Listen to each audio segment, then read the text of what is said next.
महिला आरक्षण बिल पर क्यों भड़की कांग्रेस, क्यों बता डाला चुनावी जुमला, महिलाओं के साथ हुआ कैसा धोखा। मोदी जी की नीति और नियत दोनों में खोट है। आज भी महिला आरक्षण पर किंतु परंतु अपितु से पूरा बिल भरा पड़ा है। यह जुमला इसलिए दिया गया क्योंकि अपनी आगामी हार साफ दिख रही है और मोदी जी के स्कोर कार्ड पर नील बटा सन्नाटा है। तो देश की महिलाएं आपसे आज सवाल पूछ रही हैं कि अपने जुमलों का शिकार आपने इस देश की आधी आबादी को भी बना दिया। कुछ चीजें दलगत राजनीति से ऊपर होती हैं और महिलाओं का सशक्तिकरण और भागीदारी मुझे लगा था उसमें से एक है।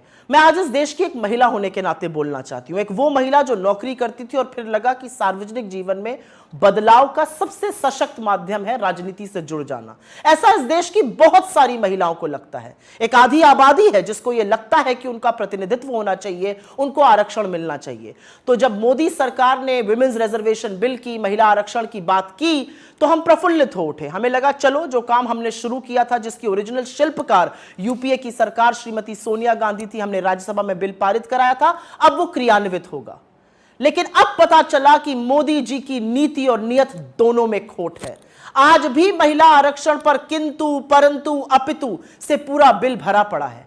आज भी यह जुमला इसलिए दिया गया क्योंकि अपनी आगामी हार साफ दिख रही है और मोदी जी के स्कोर कार्ड पर नील बटा सन्नाटा है। तो महिलाओं को एक जुमला दे दिया गया महिला आरक्षण का। लेकिन असलियत इस बिल में साफ हो गई क्योंकि यह बिल साफ तौर से कहता है कि महिला आरक्षण तभी होगा जब पहले जनगणना होगी, फिर डिलिमिटेशन होगा और उसके बाद महिला आरक्षण क्रियान्वित होगा। मतलब 2029 से पहले महिला आरक्षण संभव ही नहीं है।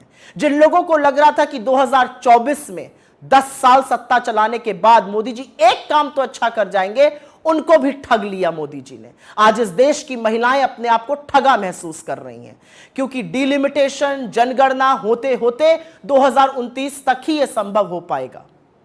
यह जो बिल था, हमारा लाया हुआ बिल, राज्यसभा में 9 मार्च 2010 को पारित हुआ था।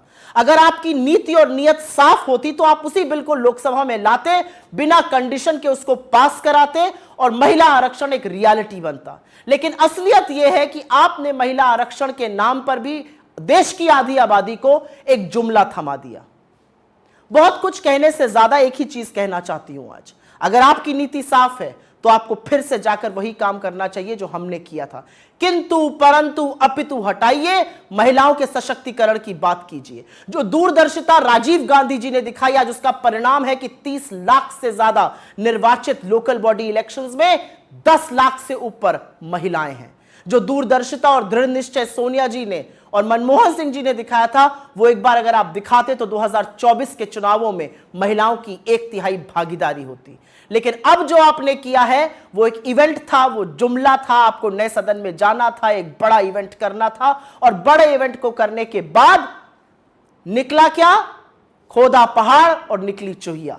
खोदा पहाड़ और पता चला 2024 में नहीं, ये तो 2029 में शायद संभव हो पाएगा। अगर आप चाहते तो आप जनगणना 2020 से 23 के बीच में करा सकते थे। सब कुछ हुआ लेकिन जनगणना नहीं हुई। फिर भी आपने जनगणना को और डिलिमिटेशन को एक क्राइटेरिया बनाया।